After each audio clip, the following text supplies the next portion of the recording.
I discovered the group chat where my family hides my fiance's affair with my best friend, so I one-upped them by hiding my big revenge. So a week ago, Alex was taking a shower and had left his phone on our bed. I was packing my suitcase for a family trip that is happening after my rehearsal dinner tomorrow. I heard his phone kept going off. He yelled from our shower if I could mute his phone. I went to get his phone and saw that it was Peach calling him. I was curious at first, but seeing as she's part of my bridal party, I didn't find it too suspicious. I muted the phone and soon messaged Peach from my own phone. Here is the paraphrase of our conversation. Me, hey Peach, my fiancé is in the shower right now. What did you need, Peach? Oh, nothing. Just wanted to confirm with him the flowers for your bouquet and aisle. Me? That's weird. I didn't change my mind on any flowers or anything. The florist was contacted last month and everything was already paid for by my father. Peach, are you sure? I remember him telling me you changed your mind. After that, it was the usual wedding talk. In hindsight, I should have found it very weird that she would call him about 6 times to confirm a flower choice when she simply could have either texted me or Alex. When Alex got out of the shower, I told him Peach tried calling him about my flower choices. I asked him what made him think I changed my mind on the flowers for the wedding.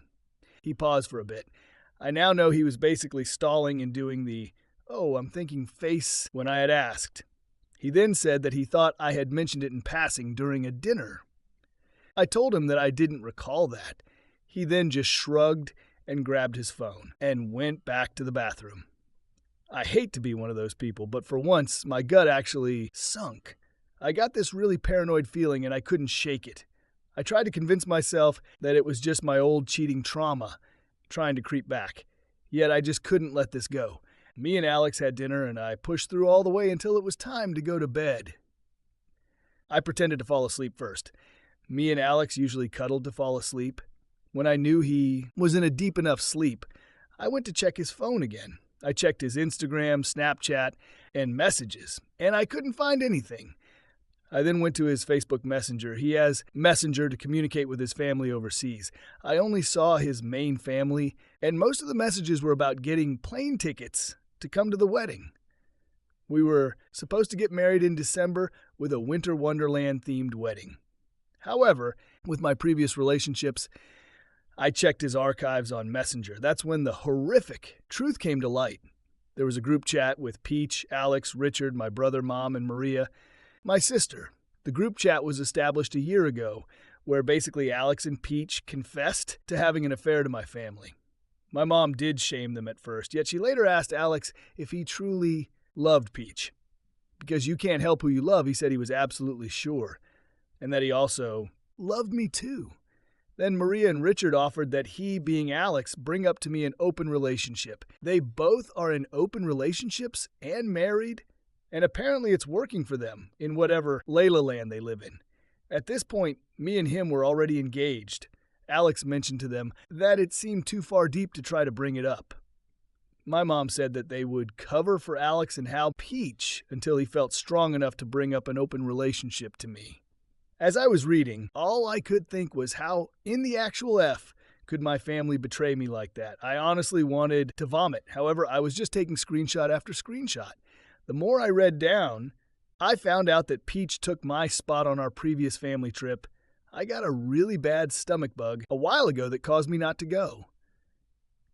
I can't even begin to imagine what they did on the trip, and the fact my mother was okay with all of this, I think is what hurts the most. The fact she's known for a whole year that my fiancé was cheating on me. That's taken the longest to sit in, I feel. There is more in the group chat, but these were the major points I've known for a whole week. It's been eating at me inside, and I want to explode and cuss them all out. I want to ruin their lives the way they ruined me. It all hurts so effing much, and I just really want advice on how to confront them. How do I even begin? What do I even say? The anger I feel is so intense that I feel like if I just let it all out, I would just look insane. I'm planning on confronting them tomorrow at our rehearsal dinner update. I sent the screenshots to Alex's parents and explained the whole deal to them. I was honestly expecting them to ignore it or not believe me. However, they called rather quickly. They asked for more screenshots, and I just basically sent them a good chunk of the screenshots. His mother made me feel so awful for sending them. She was sobbing and apologizing for her son. She soon became inconsolable. His father took the phone and asked, was it anything his son could do to make it up to me? I told him that unless his son could shrivel up and disappear, then there wasn't anything he could say. His father said that he understood. I asked him if they could keep this to themselves until I brought it up to Alex. They said they could, and we ended the call. For a while, I thought vomiting from stress was rare, but it finally happened. Alex heard me, I guess, because he woke up and tried to rub my back. I held my hand up and cleaned myself up. This is around 7 a.m. in the morning. Alex had concern in his voice and was asking if I was okay. For once, I actually saw nothing but red, yet I kept the composure. I have no idea why, but I guess that will be my superpower I'll hold on to. I ignored him and just went back to sleep. I woke back up at 8 a.m. to start getting ready for the rehearsal dinner. Alex told me he had to get something done before heading to the restaurant. I told him that was fine and that I'd see him later. Before he left, he said he loved me, and this was one of the days he was excited for.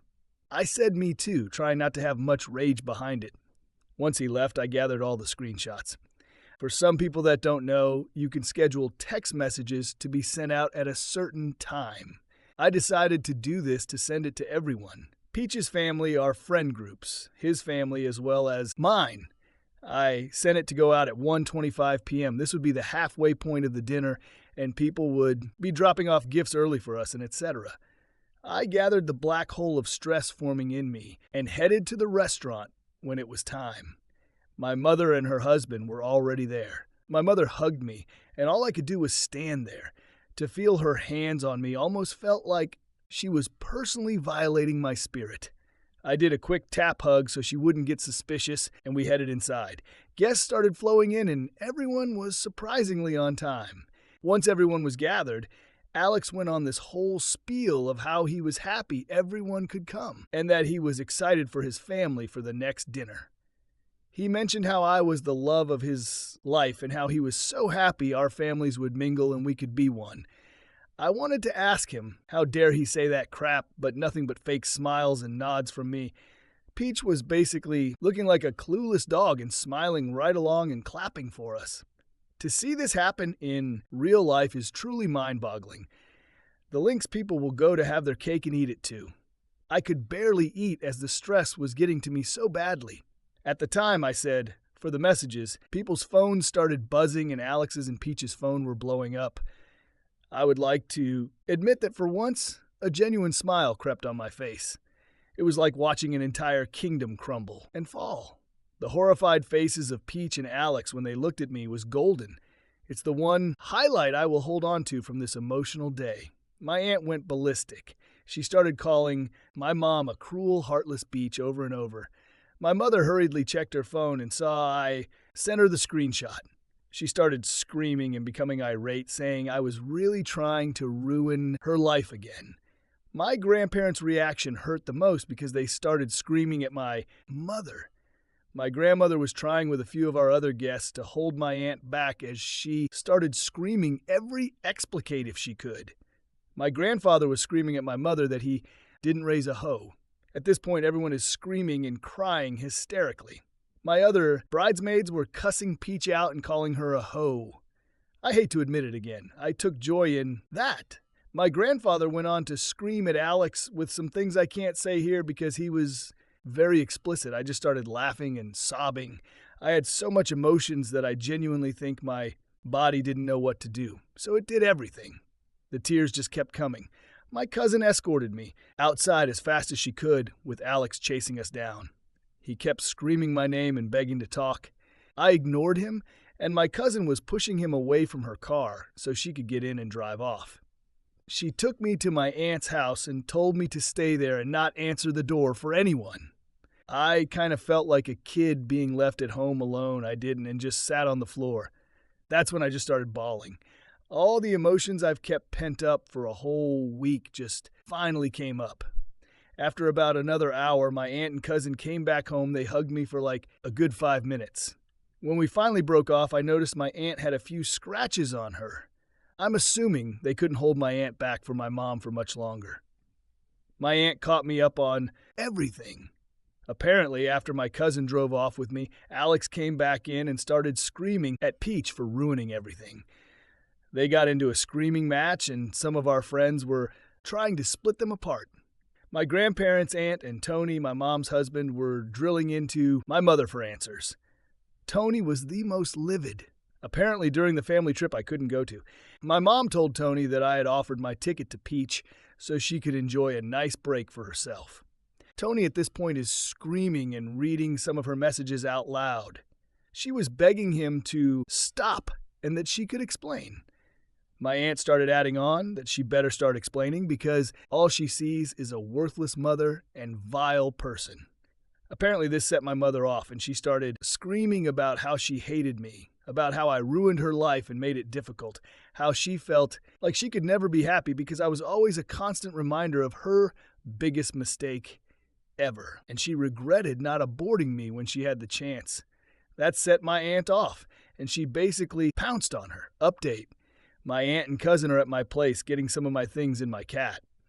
Alex is there begging them to not take my things and to have me just talk to him. I don't know what he thinks a conversation will do. However, things that escalated heavily. Once I woke up and took a long hot shower, I turned my phone back on. I couldn't even unlock it or clear notification before I got a call from one of my bridesmaids. I answered, and she immediately started screaming at me about how could I ignore Peach and Alex in their time of need. At first I was confused, seeing as I don't give a damn about them anymore. I asked her to not yell at me, but she continued. Anyway, she screamed that Peach self-harmed. When she sent me the images, they were very top, surface level, enough for the scar to appear in a little plot. I wanted to scoff on the phone because at this point I know she was doing it to rally people on her side since I won't respond to her text. Yet she also told me Alex tried to OD. His friends found him at my apartment all groggy. They took him to the hospital where he was cleared since they didn't have to pump. They are keeping him on watch for the next 72 hours, which is good, just because I hate his gut. Doesn't mean he needs to die. After this, my friend group has been split very heavily since I didn't respond to either of Buff. Before they did this, I still have no intention of talking to either of them. I don't really care what they do for attention, just as long as they leave me the hell alone. During the initial confrontation with my egg donor Tony father, found out my egg donor lied to him and said Peach could take my ticket to go with them for the trip. They got home and started arguing more because Tony brought up the suspicions he had about my mother cheating. She started screaming at him and confessing everything. She told him my half-siblings aren't his and a lot of other very hurtful things. He had to call the police on her to escort her off his property. Tony followed up with me this morning. Yes, he is divorcing her. His lawyers are drafting up his papers within the next week or so, and told me that my mother confessed that I was the product of a long-term affair she had with his best friend. Yet, after finding out Tony is getting papers, she has tried to backpedal. She has been calling my aunt begging for her to convince Tony not to do this or else she will be homeless. She has been trying to call Tony and his family, but they all have been ignoring her, yet this wasn't enough. For my egg donor, she knows my aunt's schedule and tried to come over to assault me. My cousin was with me still, so she couldn't get in, but hearing her scream at me, some of my very low insecurities hurt, and I started to have a panic attack. My cousin took me upstairs when we heard a loud crash. My mother broke through the window and ran upstairs and attacked me. For once in my life, I hit my egg donor back. All the anger I had towards her, I finally let out. My cousin was struggling to separate us that she had to run to get our neighbor. I only have a few scratches and bite marks, but outside of that, I am okay. I'm also placing charges against my egg donor. Hopefully I can get a restraining order. Honestly, my mom ran off before the police came, but I gave them Tony's address, just in case she tries going back there. I see that those evil people aren't going to stop until they get a response out of me. However, on the weird side, I got a call from my half-sister. She tried apologizing, and I cut her off because I don't want to hear it anymore. She then scoffed and had the nerve to ask if I could watch my nieces while her her husband, and her boyfriend all go on a trip. I love my nieces and nephews, but I told her that she could go F herself. If she wanted me to watch her nieces, then she would have to ask through my aunt. She started screaming how I was being unfair to her and punishing her kids. I told her I was punishing her, she said, never mind, and that I couldn't see my nieces. I knew this was something that could happen, but it hurt my heart. I'm pretty sure she's telling them I hate them. I'm keeping the screenshots, and my aunt and cousin said they would back me up if they reach out in the future. This is everything so far, but I'm expecting more to happen, honestly. One thing I know about Egg Donor is that she hates losing. I know she sees this as a loss, and she won't stop until she comes out on top. My half-brother has me blocked on everything, and I'm pretty sure he's siding with my half-sister. My aunt and cousin are currently packing up Alex's things and dropping them off at a buddy of his. His name is Kyle. He is on my side, and he's been helping me through all of this as well. He dropped me off my favorite fruit this morning to my aunt. He also assured me that I can talk to him anytime. I asked him if he would be in further communication with Alex, and he said no. He's just holding on to his things until his parents can pick them up. I really appreciate